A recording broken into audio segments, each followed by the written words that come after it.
मैं उस सैयद खालिद और आप देख रहे हैं इस वक्त खालिद एक्सप्लोर। आज मैं बात करूंगा कि बिहार के अंदर इस वक्त चुनावी माहौल है।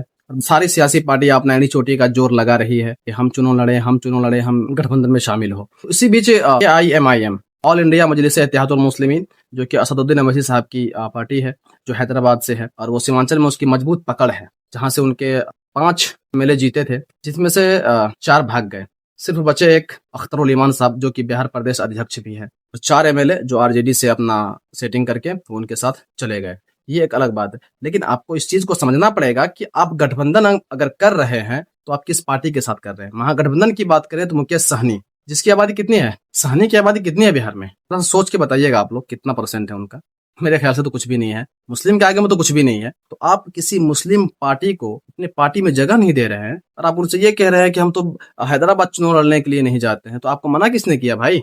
को मना किया है कभी? वहाँ पे वो गठबंधन में चुनाव लड़ते हैं, वहाँ पे उसकी अलग ही गठबंधन है, उसके साथ वो चुनाव लड़ती है और उनको लगता है कि जिस सीट को हम जीत सकते हैं वहां पे वो चुनाव लड़ते हैं। तो उसमें वो गलती क्या है उसकी? बिहार में जब आप गठबंधन किए हैं, किन पार्टियों को आपने जगह दी है? का एक विधायक नहीं है, उनको आपने गठबंधन में शामिल कर लिया है। प्रदेश अध्यक्ष मुकेश सहनी जी ऐलान कर रहे हैं कि हम तो डिप्टी CM बनेंगे। भाई, जिनकी आबादी इतना सा है, इतना % है, वो मुसलमानों को कह रहा है खुलेआम मीडिया में आकर के बोल रहा है कि हम उप मुख्यमंत्री बनेंगे और हमारी 18% आबादी है तो हम दरी बिछाएंगे। क्या समझते हो? 9वीं फेल हो तो उसका ये मतलब थोड़ी है हम भी 9वीं फेल है, हमारी कौम भी 9वीं फेल है। अब मुसलमानों की जो कौम है, ये जो न्यू यूथ है, न्यू जनरेशन है ना, ये जागने वाली कौम है, ये बोलने वाली है, ये सवाल करने वाली कौम है। तो वो दौर चला गया जब तुम कहते थे हम सुनते थे, अब हम कहेंगे और तुमको सुनना पड़ेगा, ये वो कौम है। तो जब MIM के प्रदेश अध्यक्ष अख्तरुल ईमान, सबसे पहले उन्होंने लेटर लिखा कि हमें गठबंधन में शामिल किया जाए, तो उसका कोई जवाब नहीं मिला।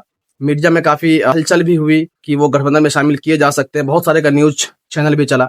उससे पहले मैं आपको एक वीडियो दिखाना चाहूंगा, जो कि अब्दुल बारी सिद्दीकी साहब है, सीमांचल में एक जनसभा को संबोधित कर रहे हैं। तो उस वीडियो को आप सुनिए और खुद से सोचिएगा, ये जो उनके जुबान से बात निकल रही है, क्या ये जमीर गवाही दे रहा है कि वो अपने दिल से इस बात को बोल रहे हैं? क्या वो, आप इस बात को अंदाजा लगाइए। ढोल बजा के सड़क पे निकल के आप कहिएगा ये करो, ये होता है क्या? होता है, टेबल पे बैठ के होता है।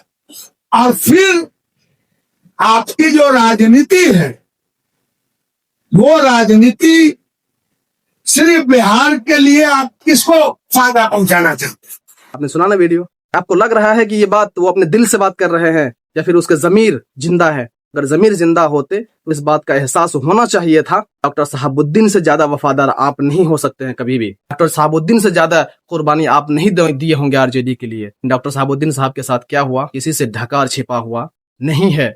इसलिए मैं अब्दुल बारी सिद्दीकी साहब कहना चाहूंगा कि प्लीज अभी भी वक्त है कि आप कुछ ऐसा काम करके जाएं कि आपके चले जाने के बाद ये कौम है मुसलमानों की, वो आपको याद करे किसी एक काम के लिए, वरना दरी बिछाने के लिए और नाम कमाने के लिए, सियासी वजूद बनाए रखने के लिए तो बहुत ऐसे चाटुकारिता वाला काम है। मुझे उम्मीद है। और अब्दुल बारी सिद्दीकी साहब ने एक और बात कही, ढोल बजाने से गठबंधन हो जाता है, लिख के देना पड़ता है। तो आपको सबसे पहले लिख के दिया गया, उसके बाद आप नहीं सुने तो उसके बाद ढोल बजा करके भी आपको सुनाया गया। सिर्फ 6 सीट मांगा आपसे, फिर भी अगर आपने गठबंधन नहीं किया, आपने अपने गठबंधन में शामिल नहीं किया, तो इसका मतलब है कि आप चाहते हैं मुसलमानों का वोट तो चाहिए, लेकिन उसे हिस्सेदारी नहीं मिलेगी। क्योंकि आपको इस चीज का अंदाजा है कि जिस दिन MIM को आपने गठबंधन में शामिल कर लिया और उसका 4-5 विधायक जीत करके आ गया, आपसे अपनी हिस्सेदारी मांगेगी और अपने हक की बात करेगी। इसलिए आप ये चाहते हैं कि ना MIM जीते, ना उसको हम गठबंधन में ले, ना वो हमसे हक मांग सके। इस बात को इस बिहार के मुसलमान इस बार समझ चुके हैं कि क्या चाहते हैं।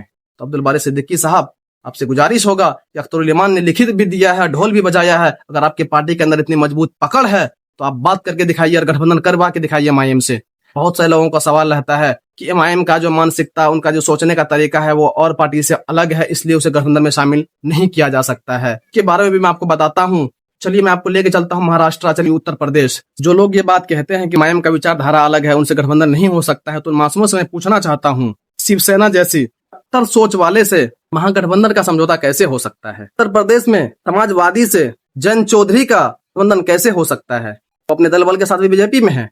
उत्तर प्रदेश की ही कहानी है, OP राजभर, उनका गठबंधन समाजवादी से था लेकिन अभी वो BJP में है, उनका कैसे समझौता हो सकता है?